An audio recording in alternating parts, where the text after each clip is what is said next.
नुकताच सर्वोच्च न्यायालयाने शिक्षक भरती संदर्भात एक अत्यंत महत्त्वाचा निर्णय दिला आहे. या निर्णयामुळे हजारो उमेदवारांना मोठा दिलासा मिळाला आहे. चला तर मग समजून घेऊया हे प्रकरण नेमकी काय आहे, हा निकाल नेमका काय आहे. प्रकरण काय होते, महाराष्ट्रामध्ये TAIT म्हणजेच शिक्षक अभियोग्यता परीक्षा 2022 द्वारे शिक्षक भरती झाली. काही आरक्षित प्रवर्गातील उमेदवार अधिक गुण मिळवूनही मेरिट लिस्टमध्ये घेतले गेले नाहीत. कारण काय होते, तर त्यांनी TET परीक्षेत म्हणजेच शिक्षक पात्रता परीक्षेमध्ये त्यांनी रिलॅक्सेशन म्हणजे सवलत घेतली होती. त्यामुळे त्यांना ओपन कॅटेगरीमध्ये जाण्याची परवानगी नाकारली होती. मुख्य प्रश्न काय आहे? प्रश्न असा होता की आरक्षित प्रवर्गातील उमेदवारांनी TET मध्ये सवलत घेतली असेल, पण TIT म्हणजेच शिक्षक अभियोग्यता परीक्षेमध्ये जास्त गुण मिळवले असतील तर त्यांना ओपन कॅटेगरीमध्ये घेता येईल का? मुंबई हायकोर्टाच्या औरंगाबाद खंडपीठाचा निर्णय काय होता? बॉम्बे हायकोर्टाने सांगितले, सवलत घेतल्यामुळे ओपन कॅटेगरीमध्ये जाता येणार नाही, त्यामुळे उमेदवारांचा नोकरीवरचे अर्ज फेटाळला गेला. सुप्रीम कोर्टामध्ये ही केस गेली. सुप्रीम कोर्टाचं निरीक्षण काय? सुप्रीम कोर्टानं महत्वाचे मुद्दे स्पष्ट केले.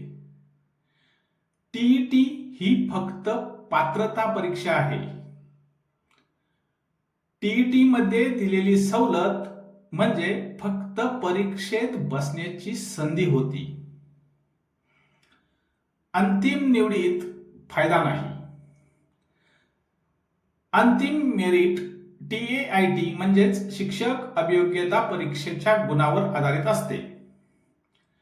TAIT मध्ये सर्व उमेदवारांना समान संधी होती, त्यामुळे सवलत घेतली म्हणून मेरिटवर अन्याय होऊ शकत नाही. या केस संदर्भात सुप्रीम कोर्टाने अंतिम निर्णय दिला तो असा, मुंबई उच्च न्यायालयाचा निर्णय रद्द ठरवला गेला. सुप्रीम कोर्टाने सांगितले, ज्या उमेदवारांनी ओपन कॅटेगरीपेक्षा जास्त गुण मिळवलेले आहेत अशा सर्व उमेदवारांना ओपन कॅटेगरीमध्ये समाविष्ट करणे आवश्यक आहे.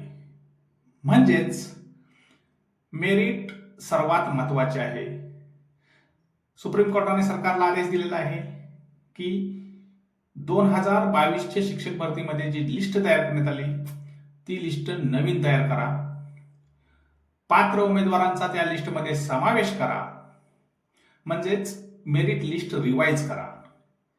आता या निकालाचा परिणाम काय होईल, तर जे उमेदवार ओपन मेरिटपेक्षा जास्त गुण मिळवूनही यादीत समाविष्ट नव्हते त्या हजारो उमेदवारांना दिलासा मिळाला आहे.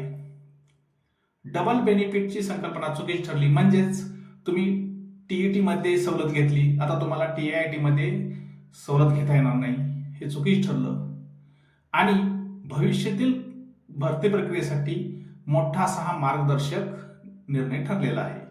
निष्कर्ष, हा निर्णय सांगतो की सवलत ही फक्त संधी आहे, पण निवड नेहमी गुणवत्तेवरच होईल. त्यामुळे इथून पुढच्या भरतीमध्ये जरी TET मध्ये जर सवलत घेतली असेल तर TAIT अभियोग्यता परीक्षेच्या गुणावरच भरती होईल.